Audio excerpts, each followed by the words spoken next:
Hello and welcome to the big Arsenal discussion. I'm your host Giles and I'm joined by a regular from Arsenal Fan TV. We've got Robbie, also special guest we have Dan from the Goonisphere website and also You Are My Arsenal, and also from last but not least Kelvin from the Black Scarf Movement. Let's start with the Black Scarf Movement. Kelvin, can you tell us the history of how it began and where we are today with the Black Scarf Movement? Yeah, sure. It started in about 2009. Just a group of us having a grumble down the pub as you normally do about the state of modern football and the way that our club were treating the fans. And we set up a site called Where Has Our Arsenal Gone? And the colours that we chose were black and yellow. At the time, yellow because we weren't wearing that as an away kit, but black because Nike hadn't chosen that as an away kit colour. So it was a little bit of a protest. Nothing to do with, as some people said, the death of a football club. It was just our little tongue-in-cheek swipe at the colours and commercialism of the game.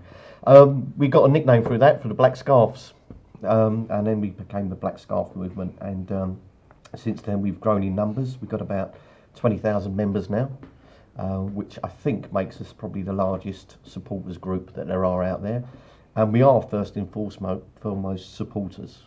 We're not a bunch of protesters, but we will take to the pavement if the situation arises, and you know, that could well be coming soon if the club are thinking about putting their prices up yet again. Can I ask you, some people would argue that, you know, you guys are protesting about the little percentage increases, increments in the ticket prices, but they would say that back in the day, in the 90s, the mid to late 90s, when it was going up 250%, there was no dissenting voices. There certainly wasn't an organised, formalised group of anti-ticket price fans. I mean, going back to those times, was it all good hunky-dory, or were fans actually voicing their opinions, their concerns about, you know, the increase in ticket prices, or is it correlated to the success of the club? No, it's people have always complained about the price of tickets, but you know what happened. Once we moved, it came to the forefront because of a combination of things. We just felt that the club, and as far as we're concerned, the club is the fans. It's not the people that are running it. Those people that are running our club have made us feel that, you know, old school fans are no longer welcome. You know, you're welcome if you've got the money to come through the door, and it's a whole attitude change. That's what people were getting, you know, fed up with. And it's not just at Arsenal, it's at other clubs as well, but all I'm concerned about with is at Arsenal. You know, and we have had campaigns where other supporters groups have been in touch with us. A couple of seasons ago, we had representatives along with Spirit of Shankly and Blue Union at Everton. There were several hundred marched to the Premier League headquarters complaining about ticket prices, which was organised by the Football Supporters Federation. Arsenal, through the Black Scarf Movement, we were the only supporters group there from Arsenal representing anybody, and we actually got in to meet Scudamore, and a result of a couple of our lads having a chat with him and putting their cases across, along with these other lads, the Premier League gave £600,000 per season to every club to help subsidise away travel. That was down to the BSM and the other groups. No other Arsenal supporters group got involved in it. How do you know what I want to ask you? How do you strike a balance? Because you've got a lot of fans now, like you said, and they're called tourists sometimes by a lot of people, that they've come from abroad, or they're not your traditional Arsenal fan, but they love the club just as passionately as me and you. I mean, I speak to lots of them all the time, and their knowledge. I remember when I was over in New York earlier this season when we was doing the friendlies, and some of the fans that I spoke to, their passion for the club and the way they follow the club, the times they wake up in the morning to watch the club, they're just as passionate as me and you, Kelvin. I agree with but there are sometimes some fans that are like based over here, like, oh, you're just tourists, you're coming here and you're ruining it, but they're actually just as important as we are. Yeah, I think the tourist tag is a name given to new fans, if you like. I've been in touch with fans all over the world. We've got fans from all over the world as members of the Black Scarf. We've met them. the big America flag that you've probably seen, the Arsenal America flag with the maple leaf and that was delivered to my house. I've been to New York and I've met the supporters groups out there. I don't have a problem with fans coming across and seeing the game. What I do have a problem with is probably just a new type of fan who will go to one game a season. He don't care whether it's costing him 60 or 70 quid because it's one trip out. And he sits there and watches the game through his iPad. You know, we're not the only club to suffer from them. It's endemic with football in general. And they are the ones that people get labelled as a tourist, if you like. Kelvin, I read a stat, an alarming stat actually. Do you think the bigger problem is season ticket holders who got, basically there's a high percentage that only went to one game last season, and they've not put their season ticket on Ticket Exchange, or they've given it to someone else, it's just not being used for the rest of the season? Do you think that's just as big a problem as fair weather fans or corporate fans? Well, that will be the reason they may not put it on Ticket Exchange is the fact that Ticket Exchange doesn't work unless the game goes to general sale. You see, right. So there's all those empty seats that are there, right? But because they've not sold out, the club won't use Ticket Exchange, so those seats go to waste. So it's not the fault of the season ticket holder; it's the fault of the club not allowing that seat to go on sale. Do you think that the season ticket holder could be argued if they're only willing to go to one match a season? Do you think that it should be offered to someone else rather than the season ticket holder themselves? It is. I mean, it's a difficult one because you don't know what the circumstances are behind it. And the chances are that these season tickets that, and I've read somewhere that last year there were 500 season tickets that had only been used once.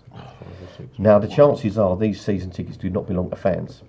They probably belong to companies in the city, right? And this was the problem when we moved to our new stadium. There was 19,000 new season ticket holders. And the club sold them to the highest bidders, if you like. You know, look at club level. You know, didn't have to be on a waiting list to get club level. As long as you had £2,500 and you were willing to pay 4 years up front, I was offered it. Yeah. Then you got one. You got one, and so yeah, there's lots of things that the club could do as far as those season tickets are concerned. But unless you know what the circumstances are behind an individual one, but it's an absolute waste. Yeah, there's people sitting there that would love to do it. And what they could do as well, if they wanted to, if the club could turn around and say, I'll tell you what, any season ticket holder that doesn't go to a game, would you like to go on a list to donate it to a local school kid to use? And he could use it for nothing, you know? Do you there's a school of thought, or there are certain supporters groups that see themselves as, or see the club as see themselves as not being the enemy, or the club not being the enemy. And some people might level the argument at BSM as seeing the club or the administration as the enemy. Are there situations where you work with the club to sort of come to on certain initiatives and whatnot? I mean, is there a sort of an aggressive stance from BSM towards No. We got that because obviously we had the march a couple of years ago. The first one we did, I think, had probably about 700 people on it, which was specifically marched about ticket prices. We then did one a couple of years ago after the comments from Peter Hillwood at the time at the AGM and the way that the shareholders were treated, and Stan Kroenk's further involvement in the club, and that one drew over 2,000 people. We know from friends that we've got inside the club that the club do listen and look at what we say. Well, put it this way, they do listen. They hear us. It's whether they actually listen or not. That's the thing. We've had people inside that have told us that this season ticket, the ticket price increase that we just had of 3%, was meant to be as high as 8%. Yeah, but because of actions like ourselves and people with the AST and Red Action always banging on about ticket prices, there was no justification for it going up to 8%. There's no justification going up to 3%. We've just done a new TV deal. We've got all our new commercial deals in place. That £3 million that we've raised by that 3%, we knew all the way along where it was going, and it's gone to Stan Kroenke's company. You know, he's got all the money. Not one of those directors on that board has put a single penny into our football club. It's us that do it. That's why I've always said the fans are the club, not the people that run it. You know, and we will always support the club, and we will fight for what we believe is right and the best deal for football fans who actually go to the games. You know, it's all very well, you know, someone sitting in Singapore, for example, watching the game, saying, I don't mind the 3% going up there because, you know, if that means we can get a better player, that's great. But they're not the ones that are putting their hands in their pockets, you know. So we have an affinity with people around the world, and we love the fact, the video that was done on Cup Final Day, which showed Arsenal over land and sea. Watching that with a big heart, seeing all these supporters groups all around the world cheering on the Arsenal, was amazing.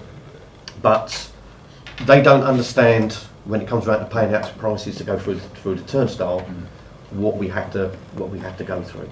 You know, and if we weren't there as supporters, it would be 22 blokes kicking the ball about in an empty stadium, and the Premier League wouldn't be interested in it. Premier League wouldn't exist, Sky wouldn't be interested. Fans across the country need a far better deal than what football clubs are doing. I'm only interested in Arsenal because it's my club, I'm not interested in anybody else. But we know that we've touched the nerve in the last 5 years. And people are coming to us now and saying, we need to do some more. Okay, all right. Well, that's Kelvin from the Black Scarf Movement. What do you think of the Black Scarf Movement? Do you think they're doing their bit for the fans? Do you think they're the only group doing their bit for the fans? Do you think they could be doing more? Do you think they're aggressive?